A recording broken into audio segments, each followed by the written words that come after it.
নমস্কার বন্ধুরা, মিতালি রান্নাঘরে আপনাদের স্বাগত। বন্ধুরা, মাছের ডিম এইভাবে রান্না করে কে কে খেয়েছেন আপনারা অবশ্যই আমাকে একটু কমেন্ট করে জানাবেন। আমি এইভাবেই রান্না করতে খুব পছন্দ করি। মাছের ডিম ওই পিস পিস করে কেটে রান্না করে ঝোল রান্না করলে বা ভাজা করলে ঠিক যেন আমি স্বাদ পাই না। তা মাছের ডিমটা আমি এইভাবেই রান্না করি। এই যে মাছের ডিম নিয়ে নিয়েছি, এখানে 150 গ্রামের মতো মাছের ডিম আছে। এর মধ্যে একটু নুন হলুদ ছিটিয়ে দিয়ে নারকেল শস্য আর পোস্ত বাটা দিয়ে মাখিয়ে 1 থেকে 1.5 ঘন্টা আমি রেখে দেবো, মানে ম্যারিনেশন করে রেখে দেবো। একটু হাত ধোয়া জলটাও দিয়ে দিলাম। এরপর আমি 1.5 ঘন্টা পরে কড়াইতে তেল দিয়ে পেঁয়াজ আর কাঁচা লঙ্কাটা বেশ সুন্দর করে ভেজে নেব।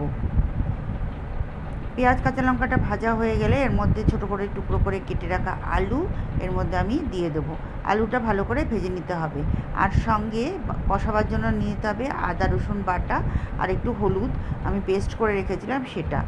টমেটো, একটা টমেটো নিলেই হয়ে যাবে। একটা টমেটো কুচি দিয়ে দিলাম, সঙ্গে দিয়ে দিলাম টেস্টের ব্যালেন্সের জন্য সামান্য একটু চিনি। ভালো করে নেড়ে চেড়ে কষিয়ে নিতে হবে।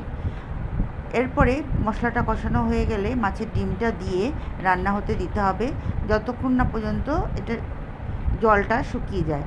কিন্তু আমাদের তার আগে একটু বেশ করে জল অ্যাড করতে হবে, কারণ মাছের ডিম অনেকটা জল টানবে।